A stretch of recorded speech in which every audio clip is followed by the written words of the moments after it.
Hey everyone, I'm Roman, the lead creative at WMCT, and I'm happy to report that after about a 6-month hiatus after our last event, we're back! Story-wise, WMCT Season 2 takes place 1 year after the events of WMCT Season 1 where the laboratory in Utah exploded. But to the games, we've made so many different changes that you could essentially call this an entirely new event. So we have linked a full changelog in the description that goes over every single detail, as we will not be able to cover everything in this video. Without further ado, let's start with general changes. We've added 2 new teams to the mix, Team Amethyst and Team Pearl.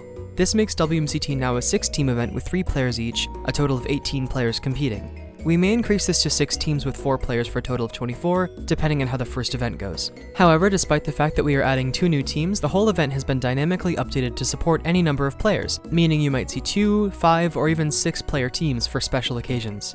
We added a pre-lobby area that will become accessible 2 days prior to the event that will allow you to ensure the packs are downloaded correctly. If you can't see the NPC, go to your settings, then go to cached data, then delete any WMCT packs.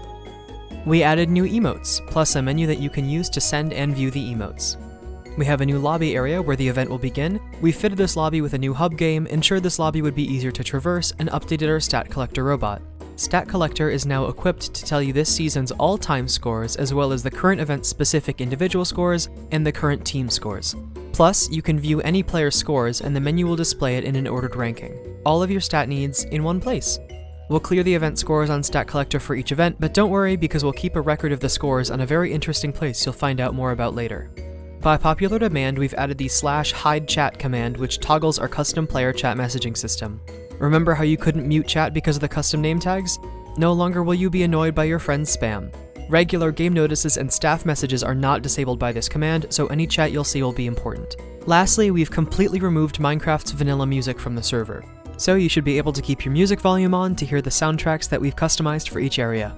We recommend a main volume of 100, a sound volume of 50, and a music volume of 20, though if you want to be able to control things more accurately with the main slider, we recommend a main volume of 50, a sound volume of 100, and a music volume of 40. It's the same settings, but just sort of cut in half. We've changed how the event is laid out, so world transfers aren't something you'll need to worry about. Every single game is housed on one single world.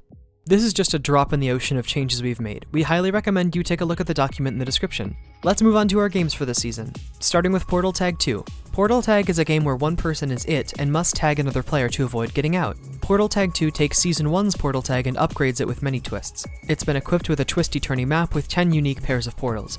Each portal is attached to the walls, floors, or ceiling now, so no more hiding behind them. Over time, portals on the map will close, limiting where you can go. You can run through them, jump into them, and with the gravity inverse power-up, fly up into them. That's right, there are 5 different power-ups: Speed Up, It Tracker, Change Portal Destination, Gravity Inverse, and Revive Teammate. The Revive Teammate power-up is far rarer than the others and only spawns after at least 4 other players were eliminated. Like before, you can attack your teammates, but if only your team is left standing, all surviving players get the first place point bonus, and the game immediately ends. Otherwise, the game ends when only 1 player is left standing.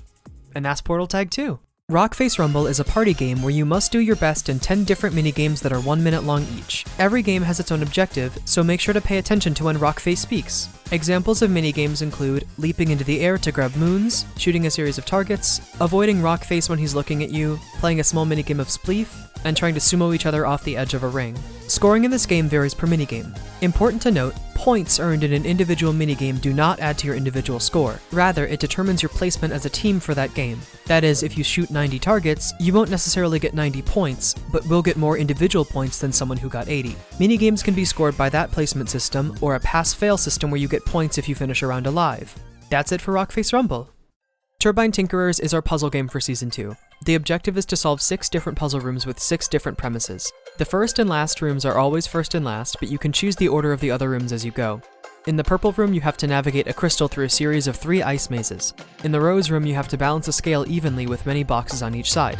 In the red room, you have to play a game of Simon and select the boxes in the order they appeared on screen. In the yellow room, you have to solve 3 sets of platforms that all have a different solution. In the cyan room, you have to wrangle a series of entities into their correct platforms. And lastly, in the orange room, you must input a code to make a flower bloom. The faster you get the puzzles done, the more bonus points you earn, and points are earned from completing rooms first. Bear in mind, some rooms take longer than others, so if you believe your team may do well in a specific room, it may be wise to go for that one to earn the first place bonus for that room. Moving on to Clockwork. In Clockwork, you have one main goal, and that is to collect and bank these gear-shaped treasures. These treasures randomly spawn around the map, can be dropped from spawners, and can be rewarded for beating challenge rooms. Let's talk about the spawners first. Spawners are activated by punching or interacting with the golden gear above them. Afterwards, waves of gearies will spawn for a total of 30 seconds. The more gearies you kill, the more treasure you'll get, and the more loot will spawn as a reward. It'll be important to constantly defeat spawners for not just treasure, but to keep your gear in top shape, as the durability isn't too great on some of these items. Now let's talk about the challenge rooms. 3 times per game, these rooms will open up. Only 6 players can be at a room at any given time. You can find them using these particular wayfinders that will be visible near the bottom center of the map. Once the room starts, you'll have to defeat a wave of gearies and a mini-boss called a Mega Geary. Despite the challenge, the reward is very worth it, granting you enchanted gear and a flat total of 40 treasures directly placed in your inventory. As for banking, look for these chompers scattered around the map and interact with or punch them. You'll need to stay within the chomper's view for 5 seconds to successfully bank the treasure. However, all of the treasure in your inventory will be banked immediately.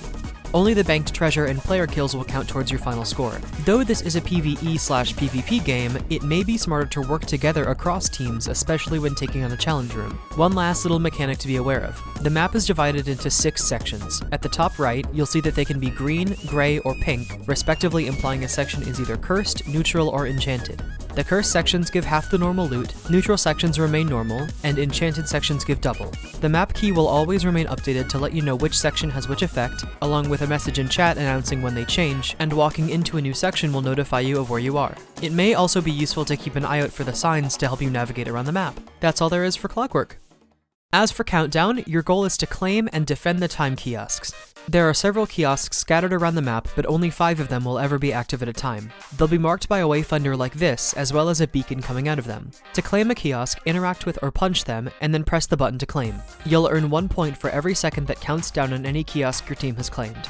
However, know that kiosks cannot be claimed while a team who has also claimed that same kiosk is standing near it. You'll need to hit them far enough away, which is about 5 blocks, or eliminate them. Now you may be asking, how does combat work in this game? Well, unlike the vanilla-style PvP from Clockwork, you'll be given a choice of 4 kits, 3 of which feature a fully custom weapon, as well as some other utilities. With the Ranger kit, you get a bow and crossbow, among many other utilities, and can generate arrows slowly over time. The Cryo kit, equipped with a Frost Blaster, will completely stun enemies in a block of ice for 5 seconds. However, attacking them will melt the ice and make the stun timer decrease much faster. The Explosives kit, equipped with a rocket launcher, will shoot a straight shot rocket that does a large amount of damage. Lastly, the Engineer kit, equipped with a wave gun that does little damage but a ton of knockback. All of these specialty weapons, of course, have their own cooldowns and weaknesses. You can read more about each kit, what armor they get, weapons, cooldowns, and more in the document in the description. Lastly, once the game has gone on for 5 minutes, the factory will turn on. Watch out for some of the hazards that will activate during the last half of this game. Sky Surfers is our take on a racing game, but you won't simply be gliding with an Elytra, swimming using a trident, or even running across a racetrack. You'll get to fly your very own seaplane over the beautiful islands below. To explain how the seaplane works, it will slowly accelerate the longer you maintain a straight path. It will automatically slow down when turning or colliding with another plane, so watch out for the other teams. The objective of Sky Surfers is for your team to fly their single plane through the hoops and around the track 6 times. You must go through each loop in order to progress. Now, you're probably wondering, we said 1 plane and not 3 planes. Well, only one of your teammates will be flying the plane each lap. After completing a lap, another teammate will become the pilot. All teammates will pilot the plane twice for a total of 6 laps. The other 2 teammates are all on support duty. Inside the flight hangar, there are 6 parkour trials. Each trial has a difficulty and a power-up attached to it. The harder the course, the stronger the power-up. Completing a parkour trial will send the power-up to your flyer, allowing them to gain a competitive edge. Whoever's flying the plane will always be the one with the power-ups. Lastly, you cannot attempt the same parkour trial twice in a row. Though you can farm them infinitely, you'll need to strategize which power-ups are best for your team at the given time. Have a safe flight! Eruption is divided into 3 stages. Stage 1 involves a very simple parkour course that shouldn't be a challenge to complete. Stage 2 is a trivia game show inside of a volcano hosted by a 4-faced duck spirit named Gungle. He will ask you questions and you'll need to parkour to the appropriate platform in order to avoid falling in the lava when the other platforms disappear. Questions answered correctly don't count for points, but with each correct answer, you'll earn 2 extra hearts for the 3rd section. Speaking of which, the volcano is erupting. You'll need to make your way through a series of 10 checkpoints to escape the labyrinth. Each checkpoint has a par time, and if you exceed that par time, the heat level will slowly increase every 12 seconds. After 60 seconds, you'll start to take damage. You'll also gain speed while the heat goes up to help you escape from the tunnel. There are a series of obstacles present in the tunnels, and more details about those will be in the changelog below. Points are determined by checkpoints finished and final placement. Be fast and accurate, and you'll excel in Eruption. We're not giving away too much information about the finale. other than, similarly to Season 1, all 6 teams will play. The main difference, a far larger point difference that could make or break final scoring, and the finale will be played as its own game rather than combining it with another. You earn points based on contribution and survival. For example, killing a mob, dealing damage, or surviving a round. Best of luck! And that's our game loadout. We do have 3 more important things to share. First is our post-event feature. Once the event officially ends, all players will unlock a post-event lobby. This lobby will feature a creator mode that will help you with thumbnails and b-roll if you're a creator. You'll also get to travel back to areas you visited during the event to explore areas and unlock new cosmetics. We're leaving some of the other things here as a surprise, so you'll definitely want to stick around after the event ends to explore. Remember that cool place that I alluded to earlier? Well, here's Serta, a quality assurance tester and a member of our staff team, to tell you more about it. If you remember in WMCT Season 1, we once had a small website for showing off competitors and keeping track of some of the scores. Well, we are happy to announce that the website has gone through a complete revamp, being coded from the ground up in-house. The website will showcase all things WMCT, information about all of our games, points per each event, all non-event related projects, a full breakdown of point information, and many more features on launch and to come in the future.